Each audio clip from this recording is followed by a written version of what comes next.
আমি কিন্তু ডাইমেনশনে যাচ্ছি না, ঠিক আছে? ডাইমেনশন গুলো চেক করবেন, ডাইমেনশন দিচ্ছেন ওখানে, এগুলোতে আমি আপাতত যাচ্ছি না। ডাইমেনশনের উপর আমি একদিন ক্লাস দিব। আপাতত যে আপনি যে জিনিসটা আঁকছেন এটার মাপটা ঠিক আছে কিনা সেটা ঠিক বোঝার জন্য আপাতত সহজ পদ্ধতি হচ্ছে যে ইউটিলিটি প্যানেল আছে না, ইউটিলিটি এটাই যাচ্ছে, এটা কোনটাতে ইউটিলিটিতে, ইউটিলিটি এটা তো ইউটিলিটি পাশেরটা, ইউটিলিটি ওখানে ক্লিক করলে দেখবেন এই যে মিজার অপশনটা আছে, তাই না? যে মিজার, ওই যে মিজারের অ্যারোটাতে ক্লিক করলে ঠিক আছে, ঠিক আছে? অ্যাকচুয়ালি মিজারটা প্রথমে ডিফল্ট ক্লিকেই থাকে, তো সেজন্য ওখানে আসার দরকার পড়ে না, মিজারের উপর ক্লিক করলে হয়। এবার ক্লিক করে এখানে আসলে দেখবেন আপনার বের করে আসতে করবে, ঠিক আছে? এই যে লাইনের উপর আসবেন, সেই লাইনে আসেন, তখন দেখবে আপনার এটা কিন্তু একটা চেক করার জন্য, এটা কিন্তু ডাইমেনশন দিচ্ছি না, জাস্ট আপনি যা আসতেছেন এটা ঠিকঠাক ভাবে এটা দিতে পারতেছেন কিনা এটা চেক করার জন্য আপনি ওটা দিয়ে দিবেন, ঠিক আছে? এর মধ্যে হচ্ছে এটা অবশ্যই টুইটটা থাকতে হবে, যে টুইটটা উপরে কিন্তু ডিফল্ট অবস্থায় থাকে। এটা টুইট করলে কি হয়, মানে সব কিছু শো করে, অ্যাঙ্গেলও শো করে দিয়েছে, অ্যাঙ্গেলও শো করে দিবে, ঠিক আছে? ঠিক আছে না? টুইটে থাকে, সে মিজারে তখন ক্লিক করলে হবে, যেখানে যেভাবে আছে সেভাবে শো করবে, ওকে? আচ্ছা, আমি এগুলো একটু ডিলিট করি, আপনার ডিলিট করবে তো ডাকছে না, এটা থাকবে, এগুলো তো আপনার কাজ, তাই না? এটা ডিলিট করতে হবে, আমি আমার গুলো আনলাম, ওকে? আচ্ছা, এখানে লাইনের পরে একটা পলিলাইন অপশন আছে, দেখছেন? লাইন এবং পলিলাইনের মধ্যে পার্থক্য কি? এইগুলা যখন আপনি, এই যে আমি যখন লাইন দিয়ে আসতেছি বিভিন্ন লাইন, এগুলা কিন্তু একটা একটা অবজেক্ট, আলাদা আলাদা অবজেক্ট হচ্ছে, ঠিক আছে? পলিলাইন কিন্তু লাইনের মতোই, কিন্তু পলি মানে একাধিক লাইন। দেখেন আমি যখন পলিলাইন দিয়ে ব্যাপারগুলো আসতেছি, সেম জিনিস, সেম ভাবে আমরা লাইন আসছি না, আপনি সেম জিনিসটাই আমি আসতাম, কিন্তু এরা কিন্তু একটা অবজেক্ট হয়ে যাবে। আমি একটা কমান্ড দিয়ে যতগুলো লাইন আসিনি কেন, তারা কি দেখবেন তারা একটা অবজেক্ট হয়ে যাবে। সিলেক্ট করেন, দেখবেন একসাথে সিলেক্ট হয়ে যাবে, একটা ক্লিকই। এটা হচ্ছে লাইন এবং পলিলাইনের মধ্যে কি বেসিক পার্থক্য। পলিলাইন দিয়ে কিন্তু আরেকটা কাজ করা যায়, যে পলিলাইন দিয়ে শুধু লাইন আঁকতে পারি আমরা, লাইনটা অবশ্যই আঁকতে পারবো, সাথে এই যে আর্ক, এই যে বৃত্তটাও আঁকতে পারি। এক কমান্ড দিয়ে আমরা কি করতে পারবো, দুই জিনিস করতে পারবো, ঠিক আছে? এই যে দোকান পলিলাইনে ঢোকেন, ক্লিক করেন, আগে ক্লিক করছেন, একটা লাইন আসেন প্রথমে, আরেকটা ক্লিক করেন, এরপরে কমান লাইনে আমরা দেখলাম কমান লাইনকে কাজে লাগাবো, দেখছেন? এই কমান লাইনে আরেকটা ক্লিক করেন, এখন আরেকটা ক্লিক করলে কি আর্ক হবে আর কি, ঠিক আছে? এখানে জাস্ট এই লাইনটা দিয়ে দিলে কি এই করবে, তার মানে লাইন কমান্ডে কিন্তু সেটা পসিবল ছিল না। আর্কের কিন্তু একটা কমান আছে, বুঝছেন? এই যে আর্কের একটা কমান আছে। তো আমরা এই পলিলাইন দিয়ে দুইটা সুবিধা পাই, একটা হচ্ছে আপনি যতগুলো লাইন আঁকেন না কেন সবগুলো একটা অবজেক্ট হয়ে যাবে অটোমেটিক, আবার আপনি লাইন না আঁকতে পারতেছেন, কি আঁকতে পারতেছেন, আর্ক আঁকতে পারতেছেন। আবার লাইন আঁকার জন্য কি করতে, সাপোজ আপনি কি করছেন, পলিলাইনে ঢুকছেন, পলিলাইনে ঢুকছি, আমি আর্কে ক্লিক করছি, এটা হচ্ছে আমার আর্ক। এরপর আমি আবার লাইনে কনভার্ট করতে যাচ্ছি, তখন এই যে আবার কোথায় আসতে হবে, আমার এই যে লাইনে ক্লিক করতে হবে, ঠিক আছে? আবার লাইনে আসতে হবে, ঠিক আছে না? আরো অন্য অপশন গুলো আমার দরকার পড়বে না, কিন্তু এটা লাগবে, ঠিক আছে? তো লাইন এবং পলিলাইনের মধ্যে পার্থক্য হচ্ছে নাকি দুইটা বেসিক পার্থক্য, একটা হচ্ছে আরো পার্থক্য আছে, এই দুইটা হচ্ছে মেইন বেসিক পার্থক্য। একটা হচ্ছে এরা আলাদা আলাদা অবজেক্ট হয়, কিন্তু পলিলাইনের গুলো কি একটা অবজেক্ট, একটা কমান্ডে যেগুলো আছে আলাদা আলাদা আঁকলে হবে, যে আমি এটা একবার আসছি, এটা একবার আসছি, তারা একটা হবে, এগুলো আমরা দেখাবো, মাপ দিচ্ছি না আমরা, এটা আমি যে আপনার ড্রয়িং এ থাকলে তখন দেখাতে পারবো, এই জন্য এখন যায়নি আর কি। আমি পার্থক্যটা যে আমি ক্লিক করলাম, এখানে ক্লিক করলাম, এই যে আর্কে আসলাম, যে আর্কের মাপ দিতে রাখতেছি কতটুকু দৈর্ঘ্য হবে, কতটুকু দৈর্ঘ্য, ঠিক আছে? এরকম উইন্ডো আসবে পরে, ঠিক আছে? এই জিনিস নিয়ে এখন করার দরকার নাই, যেখানে একটু পার্থক্য করে যে আসছে, তাই না? তো এই জিনিসটা হচ্ছে পলিলাইন দিয়ে আসতে পারে, আমরা আবার কি আসতে পারি, এই যে আর্ক দিয়ে আসতে পারি, দুইটা কমান্ড দেওয়া যাবে। কোনটা এই যে প্রশ্ন লিখে, সেটা আমরা আসবে আর কি, দেখবো, সমস্যা নেই, ঠিক আছে? আগে একটা শিখি, তাহলে আমি একটা দিন দিয়ে এখন, ঠিক আছে? আবার এই জিনিসটা আমরা আর্ক কমান্ড দিয়ে আসতে পারি, একটা আপনি যখন এটা আসবে তখন এই জিনিসটা ড্র করবো। লাইন এবং পলিলাইনের ব্যাপারটা তো বোঝা গেছে নাকি? ঠিক আছে, আমি এগুলো একটু ডিলিট করলাম। আরেকটা কমান্ড শিখি আমরা, তাহলে ক্লিক করে ছেড়ে দিতে হবে বক্স দিয়ে করার জন্য, তাই না? ক্লিক করে না কি হবে, আপনি ক্লিক করে ধরে রাখলে এরকম কি হবে, একটা পেন্সিল লাইন আছে, এটা দিয়ে সিলেক্ট হবে যাতে কাজ করবে তাকে। আর যদি বক্স আনতে চান ক্লিক করে ছেড়ে দিতে হবে, ঠিক আছে? ক্লিক করে ছেড়ে দিলে বক্সটা, ওকে? আচ্ছা, এখানে যে আপনি একটা আঁকছেন, এটা একটা রেক্টাঙ্গেল শেপের একটা ইয়ে ছিল না, উইন্ডো ছিল না, তাহলে এই যে আমরা যে লাইন বা পলিলাইন যদি আমাকে 6 বার রাখতে হচ্ছে, 4 বার রাখতে হচ্ছে না, তাহলে আমি এই জিনিসটাকে একবারে ইন্টারফেস করতে পারবো। কিভাবে? এটা একটা কমান্ড আছে, রেক্ট্যাঙ্গেল কমান্ড। ঠিক আছে, এই যে এটা শর্টকাট হচ্ছে আরইসি, রেক্ট্যাঙ্গেল কমান্ডের শর্টকাট আরইসি। এখানে কিন্তু আরেকটা অপশন আছে, যে আরেকটা ক্লিক করে দেখবেন এখানে পলিগন আছে, কিন্তু ডিফল্ট অবস্থার উপরে কি আছে? রেক্ট্যাঙ্গেল আছে। ঠিক আছে, সেজন্য উপরে ক্লিক করলে হয়, কিন্তু কোনো কারণে যদি পলিগন থাকে তখন চাইলে পলিগন হয়ে গেছে, তাই না? তাহলে এখানে রেক্ট্যাঙ্গেল সিলেক্ট করলে তখন রেক্ট্যাঙ্গেল ড্র করতে পারবো। আর যদি আরইসি এন্টার করি তাহলে কি রেক্ট্যাঙ্গেল কমান্ডে ঢুকবে। তাহলে এখানে কি চাচ্ছে রেক্ট্যাঙ্গেল কমান্ডের জন্য? লাইনের ক্ষেত্রে ফার্স্ট পয়েন্ট ছিল কিন্তু ফার্স্ট কর্নার পয়েন্ট, কিন্তু কর্নার তার মানে একটা আয়তক্ষেত্রে কয়টা কর্নার, তাহলে যে কোনো কর্নার থেকে আমি শুরু করতে পারি। এখানে এটাতে চাইছে এই কর্নারটা দিলে পরবর্তীতে এটা দিতে বলবে। আপনি যদি প্রথমে এই কর্নারটা দেন তাহলে পরবর্তীতে এই কর্নারটা দেবে, প্রথমে যদি এই কর্নার দেন পরবর্তীতে এইটার ভ্যালু দিতে হবে। দুইটা মান দিতে হবে। এখানে কি এটা কিসের ভ্যালু দিতে বলতেছে? এক্স এবং ওয়াই, এটা পয়েন্ট স্থানান্তর আমি বলছিলাম না। তো এখানে আমি জাস্ট প্রথমটাতে ক্লিক করে দিলে হচ্ছে, মানে এখানে আমি কোনো ভ্যালু দিচ্ছি না, ক্লিক করলাম। এরপরে কি মাউসটা আমি উপরে নিতে পারি, নিচে নিতে পারি, এখানে কোনো সমস্যা নাই। যেটা আমি ডানে বামে যেদিকে নেই কোনো সমস্যা নাই। কেন? তো আমি এখানে ডাইনামিক ইনপুট মোডে যেদিকে নিব সেদিকে আসবে। এখন যে মানটা কত ছিল?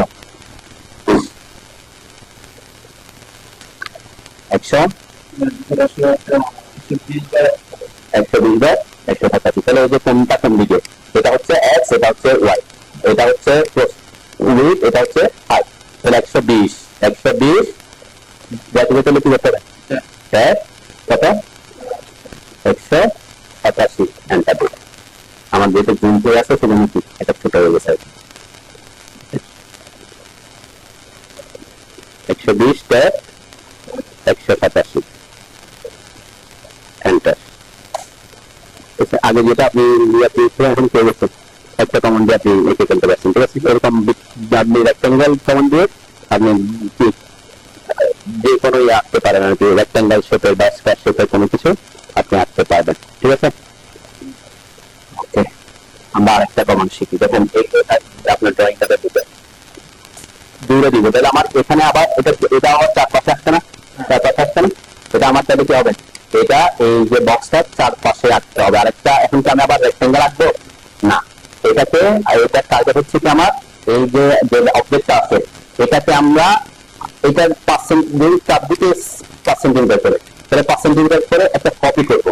কিন্তু এটা সরাসরি কপি করলে হবে না, আবার কপি করলে তো সে তার থেকে পার্সেন্টেজ করে তো ছোট হবে না। ঠিক আছে, পার্সেন্টেজ করে ছোট করতে হলে কি করতে হবে? সেটা হচ্ছে অফসেট কমান্ড দিয়ে করতে হবে। ঠিক আছে, ঠিক আছে, অফসেট কমান্ডের শর্টকাট ও, অফসেট কমান্ডের শর্টকাট ও লিখে এন্টার করলাম। শর্টকাট দিয়ে আসছে ও লিখে এন্টার করার পর কি চাচ্ছে? Offset distance. এই যে অফসেট ডিসটেন্স হচ্ছে মানে কি কত দূরে আমি তাকে অফসেট করতে চাচ্ছি। কত বলছি?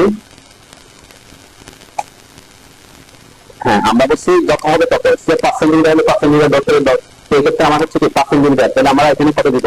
5 লিখবো। ঠিক আছে, তাহলে 5 লিখে এন্টার করতে হবে। এরপরে কি বলছে? Select object. তাহলে কাকে? এই যে এটাকে, তাহলে এটাকে ক্লিক করে সিলেক্ট করলাম। কোন দিকে? বাইরে না ভিতরে? ভিতরের দিকে। তাহলে মাউস ভিতরের দিকে আসবে, তারপরে ক্লিক করবে। তাহলে আমার কি হয়ে গেছে? লাইনটা এরকম যে কোনো কিছুতে আমি যদি 10 একই ডিসটেন্স আবার যদি আমি করে একটা লাইন করতে চাই, আমরা যদি এখানে একটা লাইন আছে, তারপরে আমি এই লাইনটাকে অফসেট করতে চাচ্ছি 10 ইয়াতে ও এন্টার 10 লিখলাম, এখানে 10 এন্টার করলাম, এই সিলেক্ট করলাম, এদিকে যেদিকে হবে সেদিকে ক্লিক করলে সেদিকে। আবার যদি লাগে আমার আবার সিলেক্ট করবে, সাপোজ এখন আমার 10 লাগবে না, এখন লাগতেছে 5, কারণ আমার এখানে তো আমি বেড়ে 10 দিয়ে দিচ্ছি, এখন আমি আবার 5 লিখে এন্টার করলে হবে।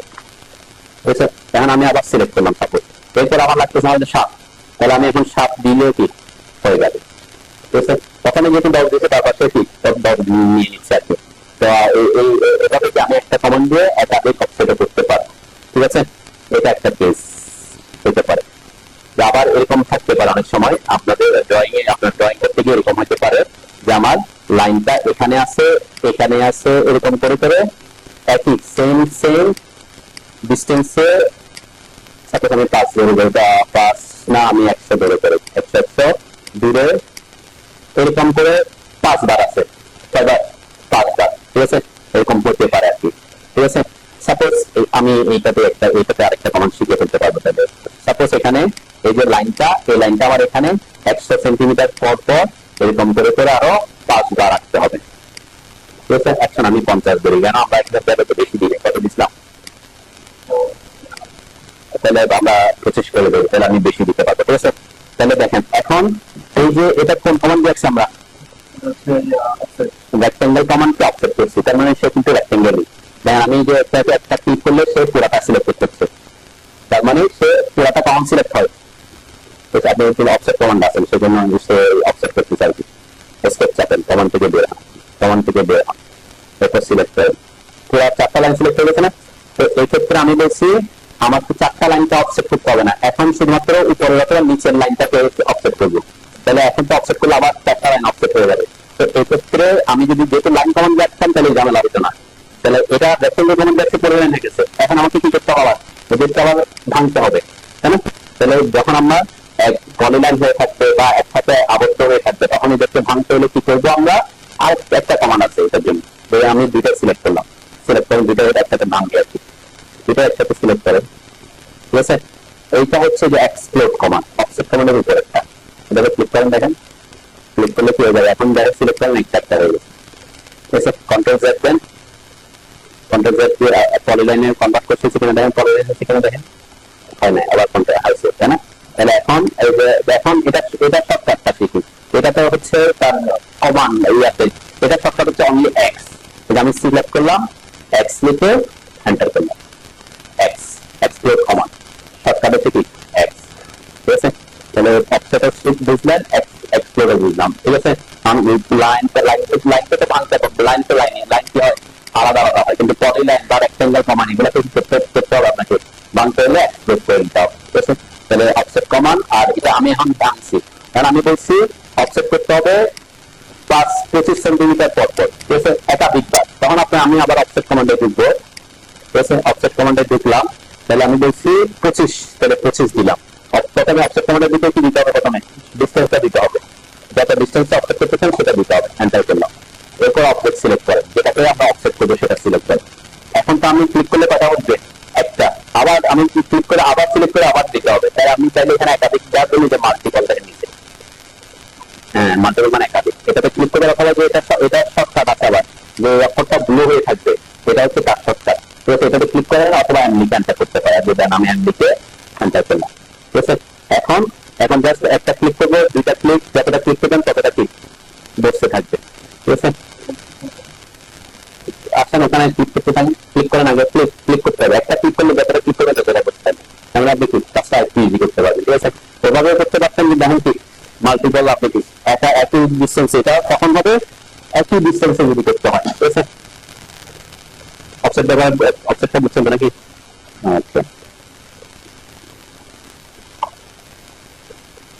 আচ্ছা, এখানে আরেকটা জিনিস আমি দেখাই, অফসেটেরই সাপোজ অফসেট করতে হচ্ছে আপনার, এখানে প্রথমটা করতে হবে 15, এরপরে করতে হবে 20, এরপরে হয়তো 10, বেড়ে ডিস্টেন্সে করতে হবে, তখন আরেকটা পদ্ধতি অ্যাপ্লাই করতে পারে।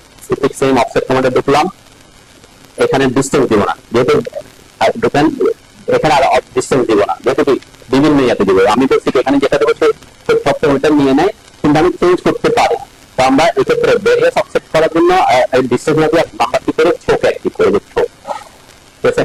ছোক অ্যাক্টিভ করলে দেখবেন যখন আপনি যাকে অফসেট করবেন তাকে সিলেক্ট করার পরে এই যে যেদিকে নেবেন সেদিকে ভ্যালু দেওয়ার অপশন দেয়, বুঝছেন।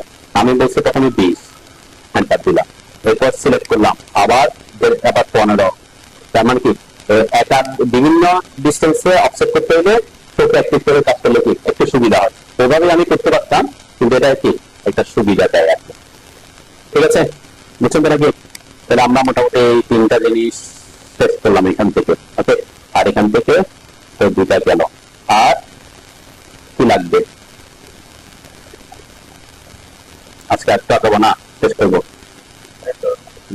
আচ্ছা, মুভ এবং কপি, মুভ এবং কপিটা কি খুব সিম্পল জিনিস, আমরা যদি একটাকে আরেকটা প্রতিরূপ তৈরি করতে চাই তখন কপি করি, ঠিক আছে।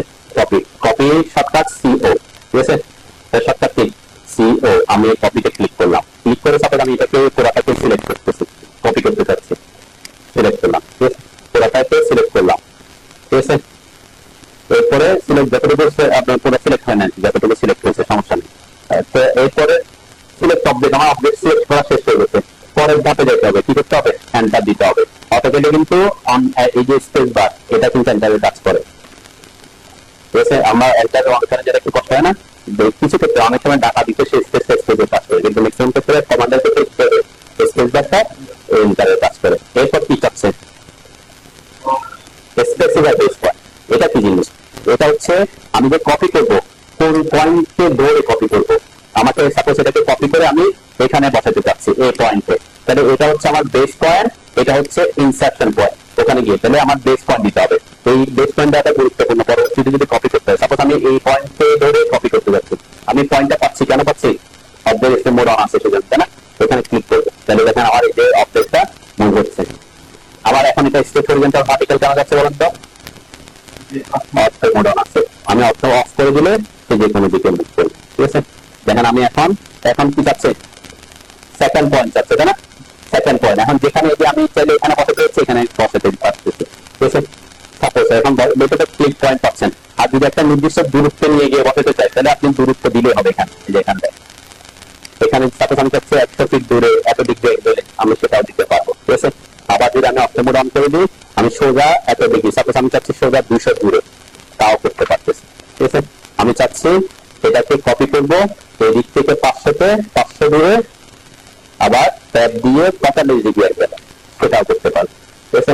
অথবা নির্দিষ্ট পয়েন্ট আমি স্ন্যাপ করে বসা দিতে পারতেছি। তো সেম জিনিস কপি করার জন্য যখন আপনি টোটাল ল্যান্ড এবং ইমেল দিয়ে কি একটা নির্দিষ্ট দিতে পারেন, অথবা নির্দিষ্ট পয়েন্টে দিয়ে সেকেন্ড পয়েন্টটা দিতে পারেন, ঠিক আছে। তাহলে কপি কমান্ড করছেন, তাহলে মুভ কমান্ডটা ইজি, মুভ কমান্ড হচ্ছে এটা, মুভ কমান্ডের শর্টকাট এন, মুভ কমান্ডের শর্টকাট এন, এটা কাজে একইভাবে করে। মুভ মানে কি, নিয়ে যাওয়া, এই জায়গা থেকে আরেক জায়গায় নিয়ে যাওয়া। কপি মানে হচ্ছে একাধিক তৈরি করা, তাই না। মুভ মানে হচ্ছে কি করা, নিয়ে যাবো। আমি জাস্ট এখান থেকে সিলেক্ট করলাম, তারপরে পরের ধাপে যাওয়ার জন্য সিলেক্ট করলে পরের ধাপে যাওয়ার জন্য কি করতে হবে, এন্টার দিতে হবে, পরের ধাপে যাওয়ার জন্য এন্টার দিতে হবে। এরপরে বেস পয়েন্ট দিতে হবে, কোন পয়েন্টের সাপেক্ষে ধরে মুভ করতে চাচ্ছেন, পরে সে মুভ হবে, ঠিক আছে। ঠিক সেম আপনি নির্দিষ্ট কপিতে যেভাবে বলছি, নির্দিষ্ট দূরত্বের লাইন গেলে অথবা কোনো নির্দিষ্ট বিন্দু থেকে ক্লিক করলে সে ওখানে চলে যায়, ঠিক আছে, ঠিক আছে না। আচ্ছা, এটা একটা পেজ। আবার ডোকে আমি এখানে ডোকে সিলেক্ট করতেছি না, আপনি চাইলে আগে সিলেক্ট করে নিতে পারেন, এই যে আগে সিলেক্ট করে নিলাম, ঠিক আছে। আগে সিলেক্ট করে তারপর আমি মুভ কমান্ডে ঢুকতে পারি, এম লিখে এন্টার করি, তাহলে তখন আপনাকে সিলেক্ট করার অপশনটা দিবে না, ঠিক আছে। তাহলে আপনাকে তখন সরাসরি কি দিচ্ছে, বেস পয়েন্ট দিচ্ছে। যেটার মধ্যে কথা এটা হচ্ছে আমি আগে কমান্ডে ঢুকতে পারি, অথবা আমি আগে সিলেক্ট করে কমান্ডে ঢুকতে পারি, দুটাই দিতে পারি। তাহলে আগে সিলেক্ট করে কমান্ডে ঢুকলে সিলেক্ট করার অপশন দিবে না, তাহলে আপনি অলরেডি কি করে রাখছেন, আপনি সিলেক্ট করে দিচ্ছেন, ঠিক আছে। ঠিক সেম আপনি ইরেজ কমান্ডে ঢুকে সিলেক্ট করতে পারেন, এন্টার করতে পারেন, অথবা আগে সিলেক্ট করে তারপর ইরেজ করতে পারেন, তাই না। এই দুটো জিনিস আপনি আগে সিলেক্ট করে যেতে পারেন, কমান্ডে ঢোকার পরে কি করতে পারেন, সিলেক্ট করতে পারেন। তাহলে মোবাইল কপি তো বুঝছেন নাকি, এতটুকুতে রাখি আর কি, আজকে আর বেশি না যায়। আচ্ছা, আরেকটা আর দুটা জিনিস কমান্ড শিখে দিই, তাহলে একটু সুবিধা হবে। আচ্ছা, অনেক সময় এরকম হতে পারে যে আমি লাইন আছি, সাপোজ এই লাইনটা এরকম, আমরা এই গ্রিপ পয়েন্ট দিয়ে কিন্তু কাজ করা যায়, গ্রিপ পয়েন্ট ধরে টেনে নিয়ে আসা যায়, ঠিক আছে। আমি একটু বাইরে ঘুরে, তাহলে বুঝতে সুবিধা হবে আপনার।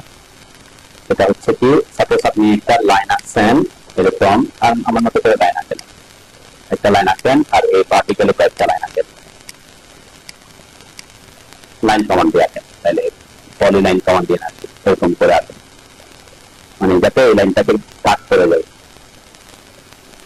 অনেক সময় হতে পারে আপনি এরকম কাজ করতে গিয়ে সাপোজ এই জিনিসটা আমি প্র্যাকটিক্যালি বোঝাচ্ছি, এই জিনিসটা এরকম বের হয়ে আছে, তখন আপনার কি করতে হবে, এখানে এই অংশটা আর এই অংশটা বাদ দিতে হবে না, হ্যাঁ দিতে হবে তো নাকি।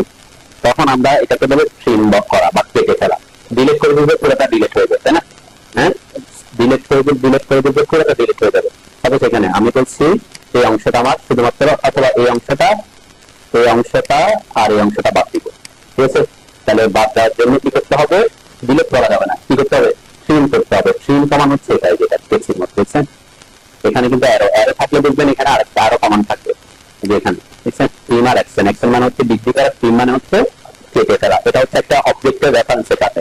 তো ট্রিম কমান্ডের সবটা টি আর, ট্রিম কমান্ডের সবটা টি আর, মনে রাখবেন এগুলো কিন্তু বারবার ইউজ করতে হবে। এখানে এসে ইউজ করা থেকে ট্যাগ খাতে যে আমি টি আর লিখে এন্টার করলাম। ঠিক আছে, টি আর লিখে এন্টার করার পর দেখেন আপনি এখানে মাউস আনলে সে ক্লিক,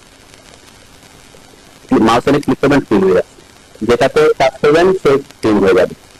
ঠিক আছে, যেটাতে টাচ করবেন সে ট্রিম হবে। অবশ্যই অবশ্যই অবজেক্টে দেখান। দেখেন আমি এখানে ট্রিম করলে কতটুকু ট্রিম হচ্ছে, এই যে এই পর্যন্ত রেফারেন্স পর্যন্ত, এইটা কিন্তু আবার কিন্তু আবার কি করতে হবে, এখানে এটাও ক্লিক করতে হবে, এখানে ক্লিক করতে হবে, তাই না? এটা হচ্ছে কি একটা অপশন। এখন এরকম হতে পারে যে আপনার কাজ করতে গিয়ে এরকমও হতে পারে যে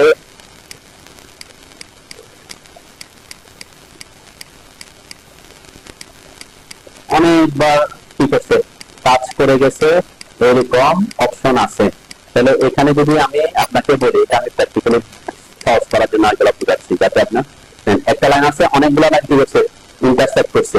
এখন আমি যদি আপনাকে বলি এই জায়গা থেকে এই জায়গাটা ট্রিম করো, কয়বার ক্লিক করতে হবে, ট্রিম করতে হলে এরকম হতে পারে। আপনার প্রজেক্টে আপনার কাজগুলো হয়তো বেশি লাগবে না, আপনার যে কাজগুলো এগুলোতে কম, কিন্তু এরকম হতে পারে যে 20টা জায়গায় করতে হতে পারে ট্রিম করতে, তাহলে আপনাকে 20 বার কম 50টা জায়গায় কি করতে হতে পারে, ট্রিম করতে হতে পারে। তখন আমরা ট্রিম কমান্ড একটা সহজ জিনিস আছে, আমি ট্রিম কমান্ডে ঢুকলাম, দেখছেন ট্রিম কমান্ডে ঢোকার পর নিচে দেখেন যে নিচে কাটিং এজ নামের একটা অপশন আছে, কাটিং এজ, অর্থাৎ এটা শর্টকাট কি, এই যে কাটিং এজে ক্লিক করে, কাটিং এজে ক্লিক করার পর আমি কি বলছি, যতটুকু আমার কাটতে হবে আমি বলছিলাম এখান থেকে এই পর্যন্ত, এই দুইটা লাইন হচ্ছে আমার কাটিং এজ। ঠিক আছে, আমি এই যে কাটিং এজ ক্লিক করার পর আমার বলছে সিলেক্ট অবজেক্ট, তাহলে আমি এইটাকে কাটিং এজ দিলাম, এটাকে কাটিং এজ দিলাম। ঠিক আছে, এটা কিন্তু আমার এখানে সিলেক্ট অবজেক্টটা কাটিং এজ সিলেকশনে আছে। আমি চাইলে আরো অনেক সিলেক্ট করতে পারবো, কিন্তু আমার দুইটাই হচ্ছে টার্গেট, তাই না? আমি দুইটাকে সিলেক্ট করে এন্টার দিলাম। এখন এসে যদি দেখেন মাউস আমি একসাথে কি মাঝখানে দুইটা লাইনের মাঝখানে পুরোটাই কি হয়ে যাচ্ছে, হয়ে যাচ্ছে। ঠিক আছে, এটা হ্যাঁ আপনার প্রবলেম হচ্ছে সেই জন্য